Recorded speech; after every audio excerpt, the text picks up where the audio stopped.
단테가 쓴 신곡이라는 대서사시가 있습니다. 유명한 고전이기 때문에 읽지는 않으셨어도 제목은 들어보셨을 터인데, 주인공 단테가 천국과 지옥 등을 여행하는 내용입니다.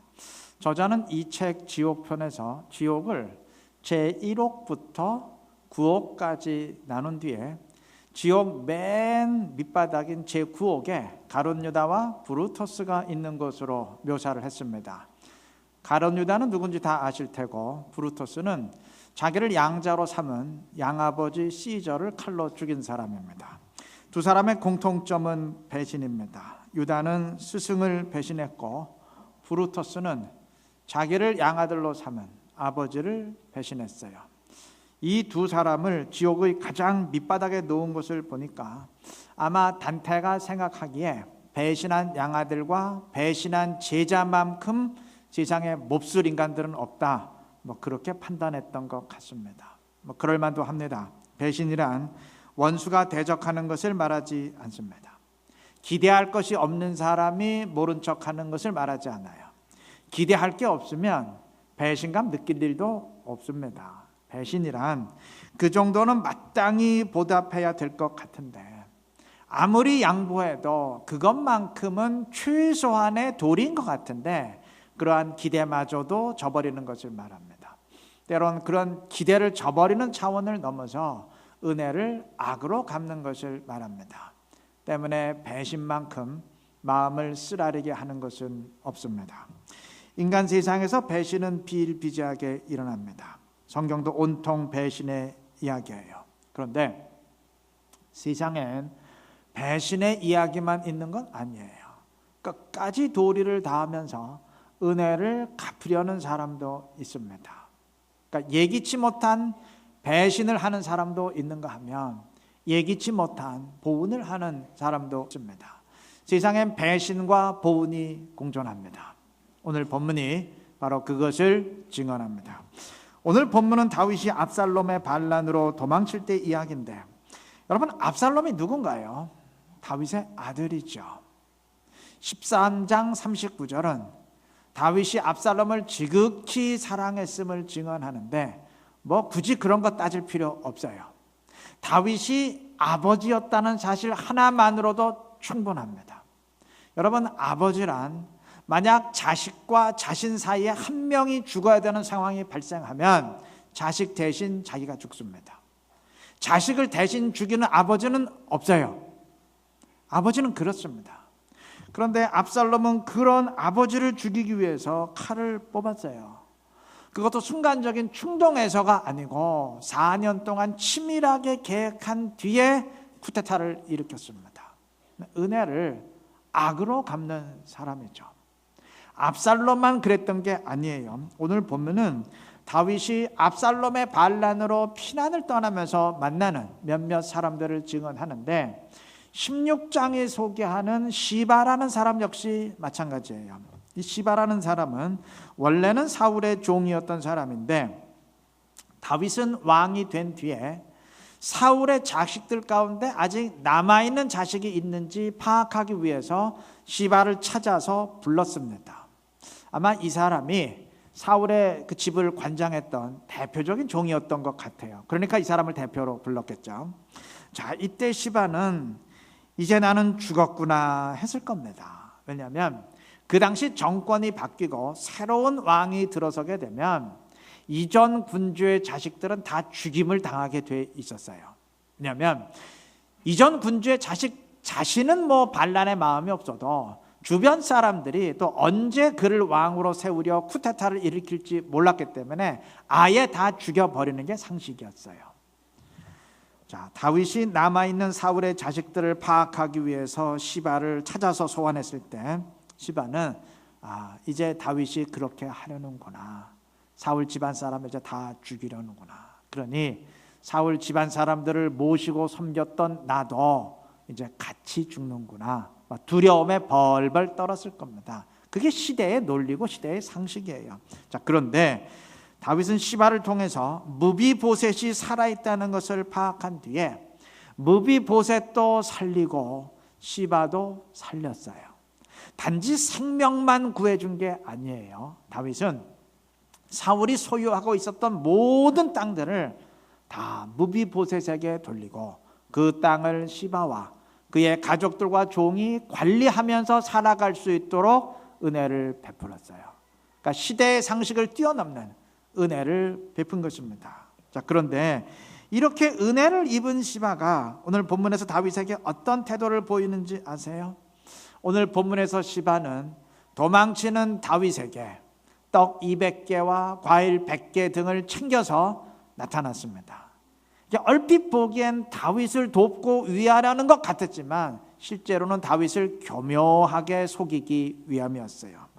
자, 다윗은 3절에서 질문합니다. 네 주인의 아들은 어디 있느냐?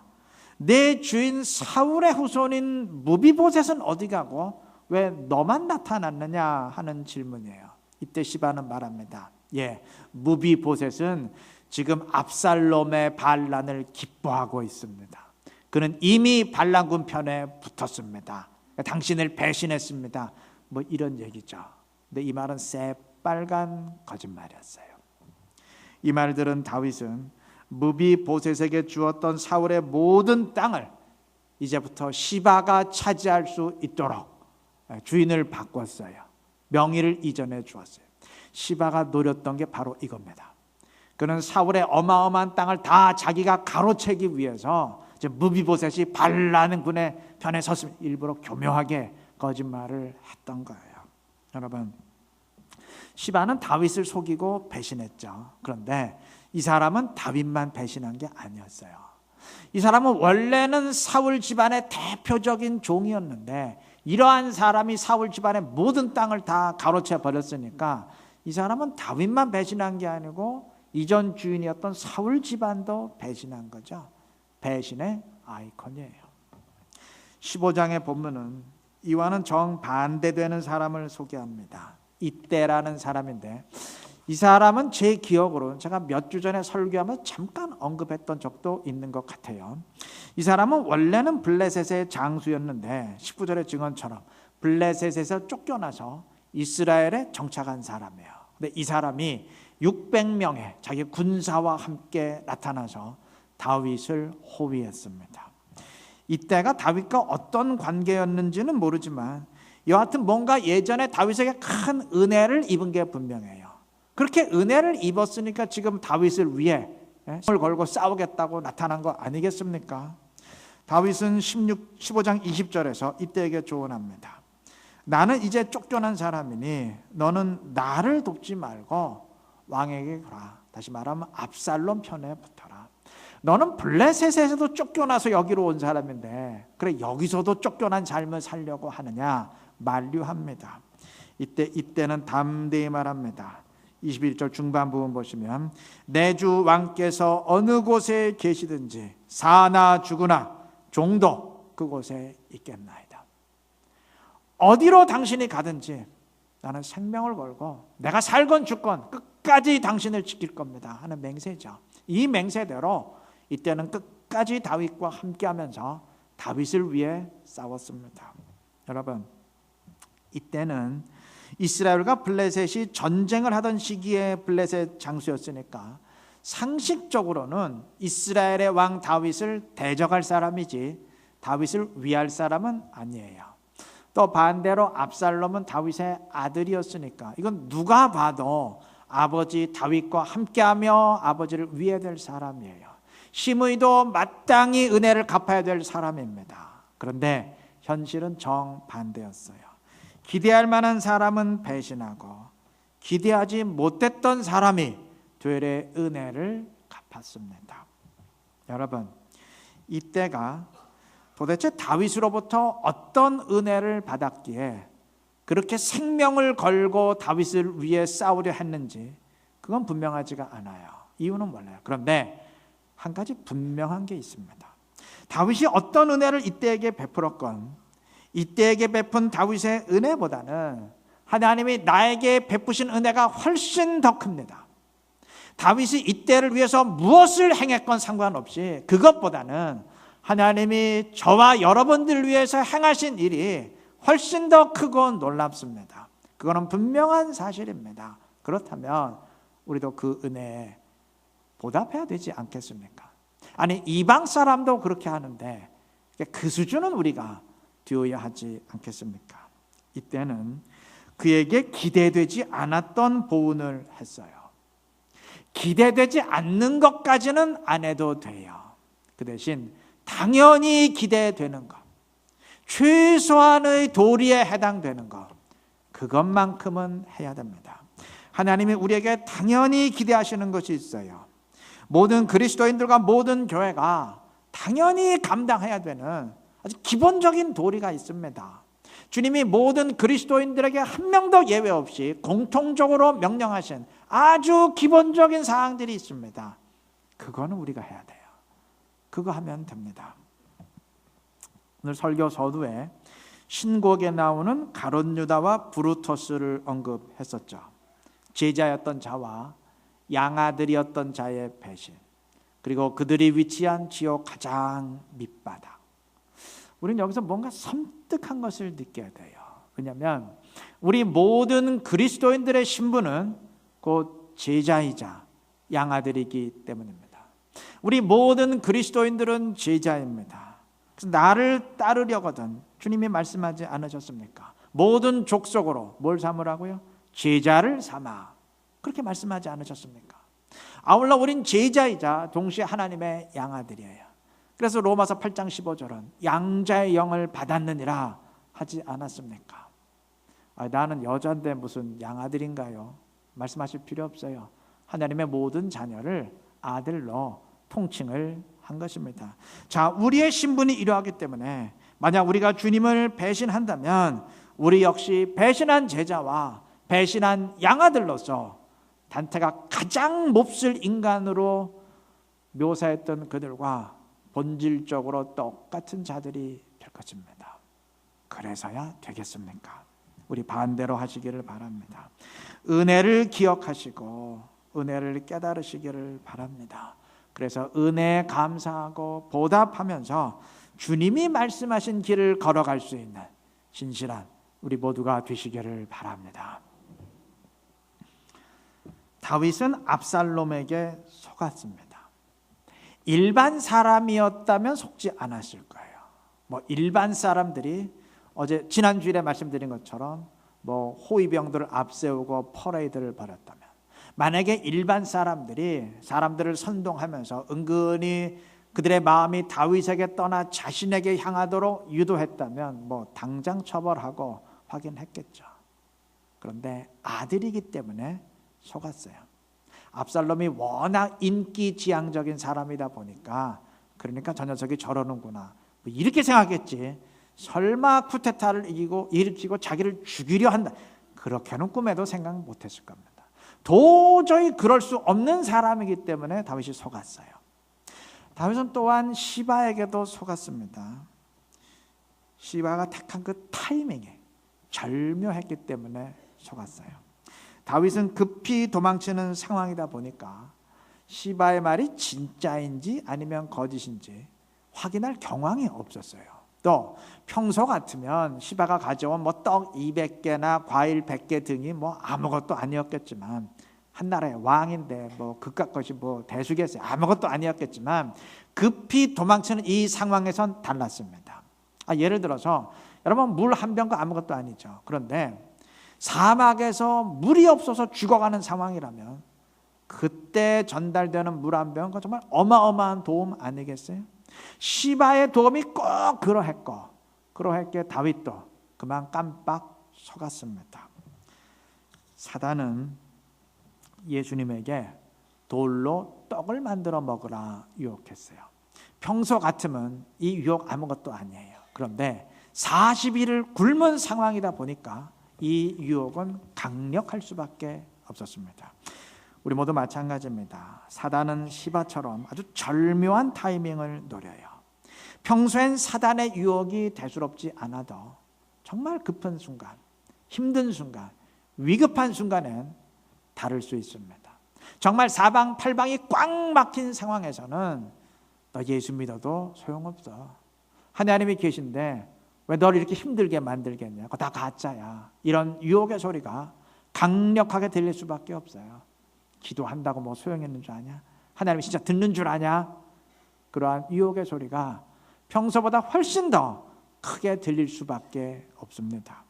물론 이런 경우는 나의 믿음이 확고하지 못하기 때문이지만, 확고한 믿음을 지녔는데도, 신실한 믿음을 지녔는데도 속을 수 있습니다. 아니, 어쩌면 더 잘 속을 수도 있어요. 저희 노예 지금 어떤 목사님이 2017년 몇 월 며칠에 대한민국에 전쟁이 난다고 교회에서 공개적으로 선포를 하고 준비시켰다가 지금 아주 이러저러한 시비에 걸려가지고 곤혹을 치르고 있어요. 가짜 계시에 속았기 때문에. 전쟁 안 일어났잖아요. 제가 아는 한 이분은 그렇게 남을 속일 사람은 아니에요. 그런데 남을 속일 수 없는 사람도 얼마든지 속을 수는 있어요. 아니, 더 잘 속을 수 있습니다. 생각해 보세요. 사기꾼의 입장에서 누구를 속이기가 더 쉬울 것 같아요? 순박하기 짝이 없는 시골 농부와 아주 자기처럼 교묘한 사기꾼, 누구를 더 속이기 쉬울 것 같아요? 순박한 사람이겠죠. 사단의 입장에서도 마찬가지예요. 신실한 사람이 어떤 면에선 훨씬 더 속이기가 쉬워요.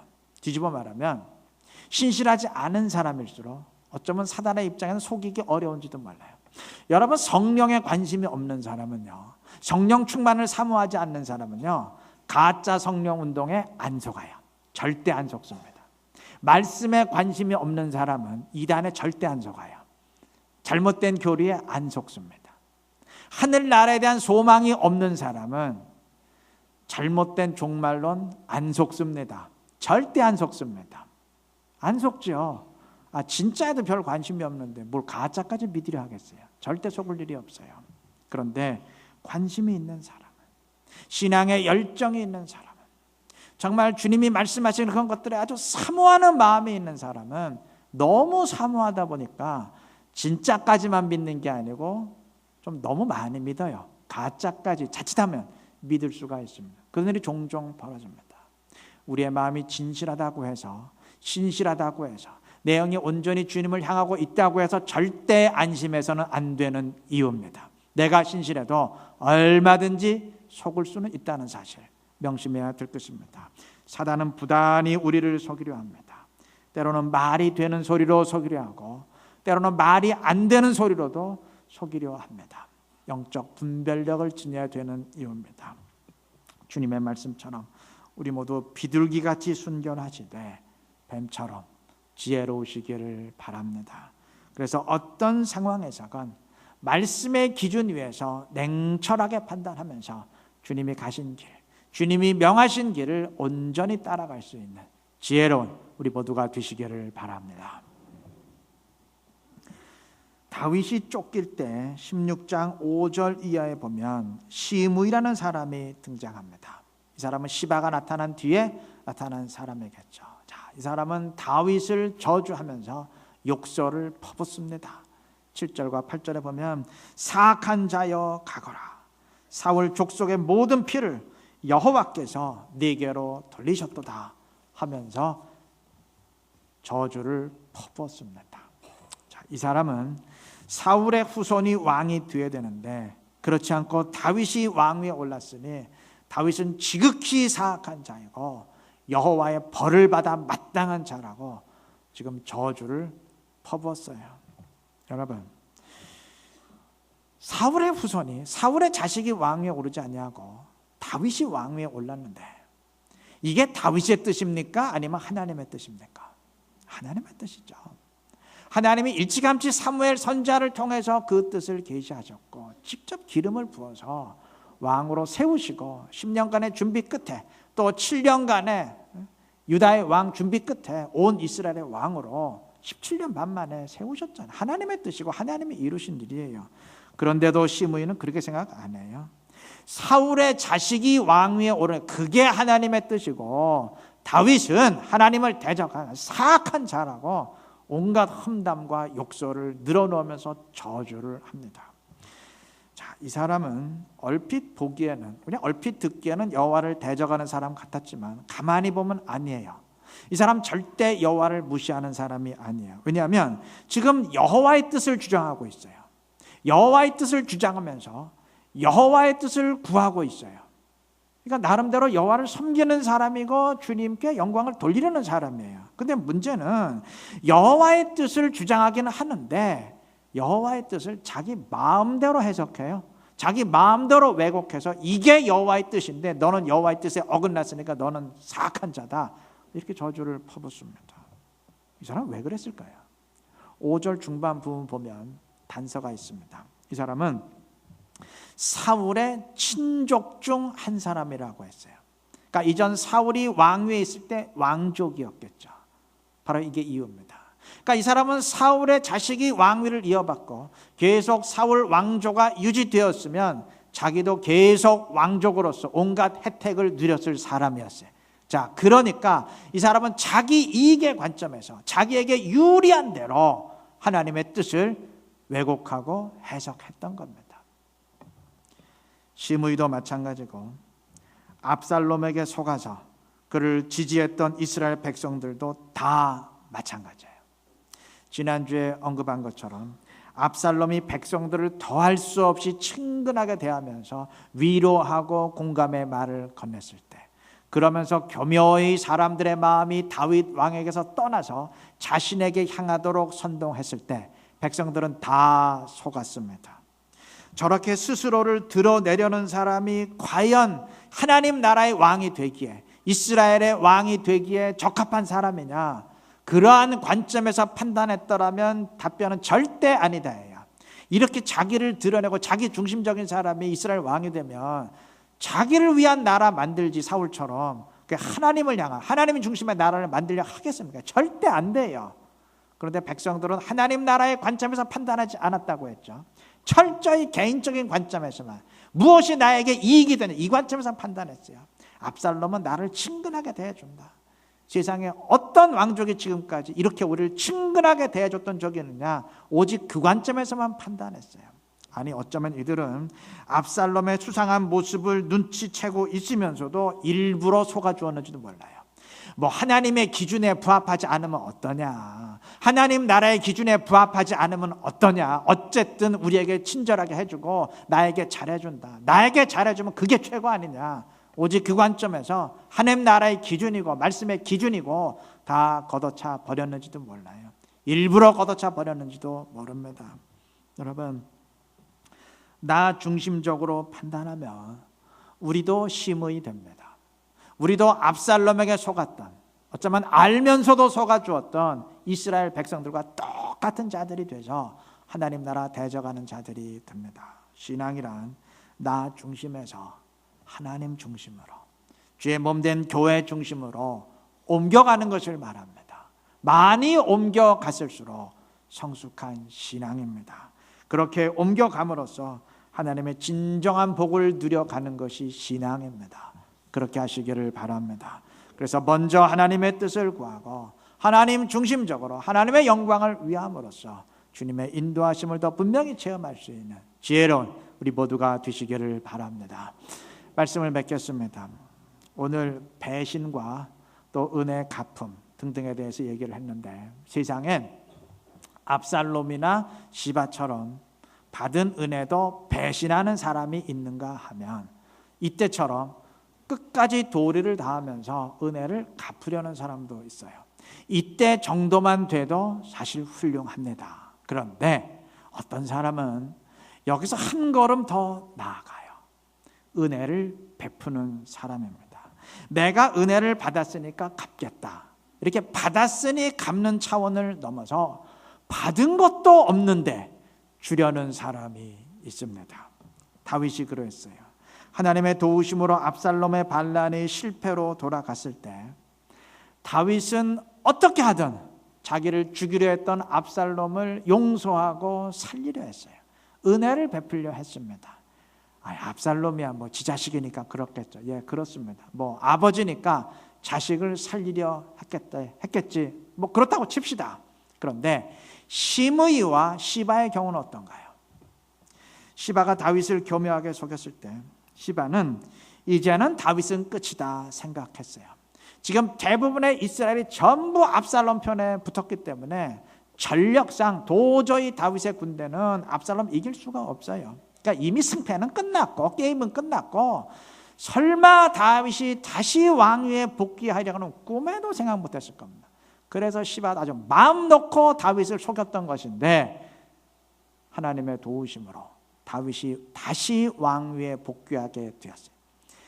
그리고 시바의 모든 거짓말들을 낱낱이 알게 되었어요. 이때 시바의 심정이 어땠을까요? 이젠 진짜 죽었구나 했을 겁니다. 처음엔 다윗의 은혜로 살았다지만 이제는 진짜 죽은 거죠. 그런데 다윗은 그러한 시바를 벌하지 않았어요. 용서하면서 은혜를 베풀었습니다. 단지 살려만 준 게 아니에요. 가족들이 함께 살아갈 수 있도록 땅도 나누어 주었습니다. 시므이 역시 마찬가지예요. 그렇게 자기를 저주하고 욕설을 퍼부은 시므이 죽이지 않고 살렸습니다. 다윗은 은혜를 베푸는 사람이었습니다. 세상엔 은혜를 무시하는 사람도 있고 은혜를 갚으려는 사람도 있고 은혜를 베푸려는 사람이 있습니다. 여러분 어떤 사람이 되고 싶으십니까? 주님은 분명히 말씀하셨습니다. 거저 받았으니 거저 주라. 우리가 거저 받은 게 뭐죠? 은혜죠. 은혜. 은혜는 값없이 거저 받은 것을 말해요. 그러니까 너희가 은혜를 받았으니 너희도 은혜를 베풀라. 너희도 거저 받았으니 너희도 거저 주라. 주님 우리에게 명령하셨습니다. 배신자가 되지 말자. 배신을 하지 말자. 그게 우리의 목표라면 너무 수준 낮은 거 아니겠습니까? 배신한다는 건 그건 인간 이하라는 얘기예요. 그래 우리의 목표가 인간 이하는 되지 말자. 짐승은 되지 말자. 인간으로 태어났으니 인간으로 살. 이게 우리의 목표라면 정말 낮은 수준이죠. 여러분 우리가 주님을 따르는 제자라면 주님처럼 은혜를 베푸는 사람이 되어야 하지 않겠습니까? 그렇게 되시기를 바랍니다. 그래서 주님께는 은혜에 보답하고 다른 사람들에게는 은혜를 베품으로써 나를 통해 주님의 모습을 드러내고 주님의 향기를 더 풍성히 풍길 수 있는 신실하고 지혜로운 우리 이루는 교 성도님들 다 되시기를 그리스도의 이름으로 축원합니다.